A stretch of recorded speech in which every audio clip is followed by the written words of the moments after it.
Hello అండి, welcome to మా ఇంటి ఉస్మాన్పా కిచెన్. ఇవాళ నేను ఒక కొత్త రెసిపీ అయితే తీసుకురాబోతున్నానండి. అదేంటంటే హెల్దీగా అండి, టేస్టీగా అమ్మిగా ఉండే బీరకాయ తొక్కు దోశ అండి. అవునండి, మీరు విన్నది నిజమే. ఇక్కడ మనము బీరకాయ తుర్మి తీసుకుంటాం కదండి. ఈ తొక్కు చాలా మట్టుకైతే పారేస్తుంటాము, వేస్ట్ చేస్తుంటాము.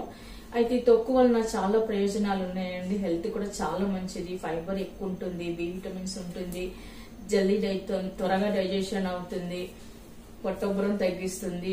చాలా హెల్త్ కి మాత్రం చాలా బెనిఫిట్స్ ఉన్నాయండి. తొక్కు మాత్రం వేస్ట్ చేయకండి. అలాగే ఇక్కడ నేను ఇన్స్టంట్ దోశ చేయబోతున్నాను. ఇవాళ బీరకాయ తొక్కు వేసి ఇన్స్టంట్ దోశ ఎలా తయారు చేయాలో చూద్దాం. ఇప్పుడు మనం ఒక జ్యూస్ జార్ తీసుకోవాలండి. ఇందులోకి 1/2 కప్ వరకు సుజి రవ్వ వేసుకుందాము. అలాగే 1 కప్పు కొద్ది తక్కువగా రైస్ ఫ్లోర్ వేసుకోవాలి. బియ్యం పిండి వేసుకోవాలి. తర్వాత గోధుమ పిండి 1 కప్ గోధుమ పిండి వేసుకుందాము. తర్వాత జొన్న పిండి, ఇది కూడా 1 కప్ వరకు తీసుకోవాలి. ఇప్పుడు మనం ఇవన్నీ మిక్సీలో వేసి పెట్టుకున్న తర్వాత బటర్ మిల్క్ చేసుకున్నానండి. ఇప్పుడు బటర్ మిల్క్ కొద్దిగా యాడ్ చేసుకుంటూ మనం మిక్సీ పట్టి పెట్టుకుందాము.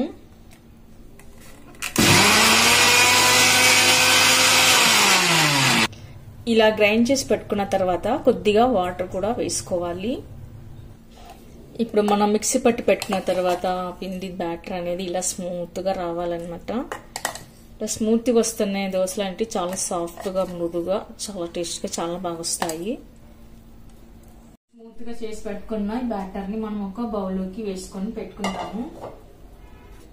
ఆ తర్వాత ఇప్పుడు మనము ఒక 1/2 అవర్ పాటు పిండిని నాననివ్వాలి.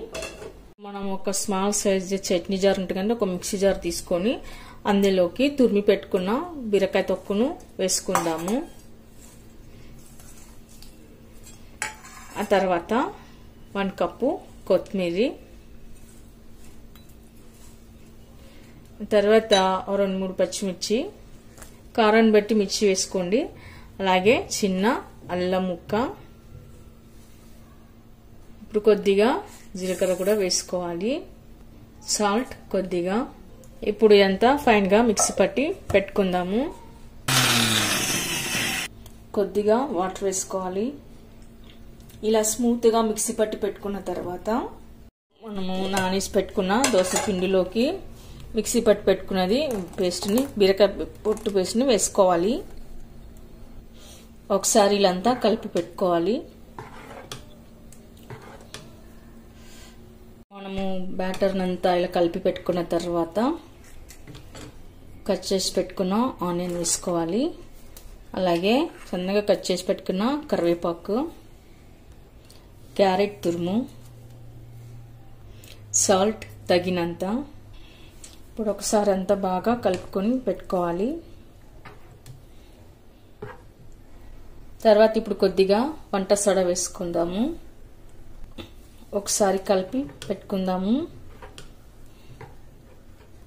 ఇప్పుడు ఇలా మనం పిండి కలిపి పెట్టుకున్న తర్వాత నేను ఇక్కడైతే బందోస వేద్దామని ఇక్కడ ఒక కడాయి అయితే తీసుకున్నానండి. నాన్ స్టిక్ అయితే బందోస వేస్తారు దీంట్లో. ఇదైతే ఒకటి తీసుకున్నాను. ఇప్పుడు మనం దీంట్లోకి బందోసలు వేసుకుందాము.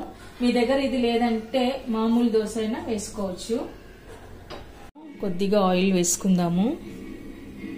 ఒకసారి ఆయిల్ అంతా ఇలా అప్లై చేసి పెట్టుకోవాలి. తర్వాత ఇలా దోశ వేసుకోవాలి. ఇప్పుడు కొద్దిగా అంచులకు కొద్దిగా ఆయిల్ వేసుకుందాము.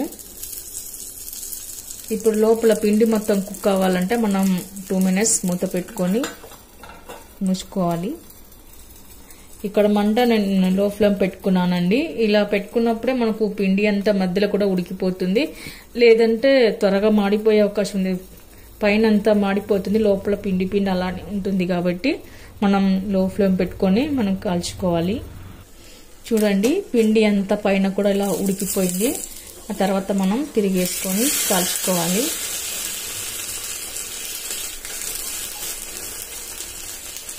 ఇప్పుడు మనం ఇలా 2 వైపులా కాల్చుకొని పెట్టుకోవాలి.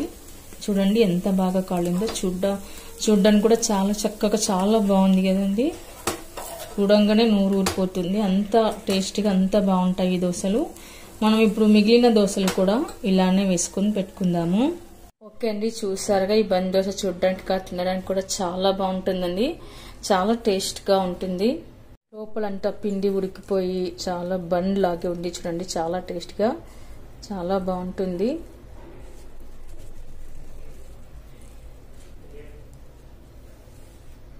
చూసారుగా బన్ దోశ మాత్రం చాలా సూపర్ గా చాలా బాగుందండి. బీరకాయ తొక్కు మనం పాడేయకుండా వేస్ట్ చేయకుండా ఇలా ఇన్స్టాంట్ గా అప్పటికప్పుడు కూడా మనం దోశలాగా కూడా వేసుకొని తినవచ్చు. ఇది లంచ్ బాక్స్ లోకి, మార్నింగ్ బ్రేక్ఫాస్ట్ లోకి, నైట్ డిన్నర్ లోకి, ఏ టైంలో సరే మనం ఎప్పుడైనా సరే చేసుకోవచ్చండి. చాలా అద్భుతంగా చాలా టేస్ట్ గా అయితే చాలా బాగుంటుంది. చూడండి అచ్చం బన్ లాగే ఉంది కదండి. ఇది మాత్రం నాకైతే ఇక్కడ ఏ చట్నీ అవసరం లేదండి, ఇలానే తినొచ్చు అనిపిస్తుంది. మీకు కావాలంటే ఏదైనా కొబ్బరి చట్నీ, పల్లి చట్నీ చేసుకోవచ్చు, లేదంటే అలాగే నేరుగా కూడా తినేయచ్చు.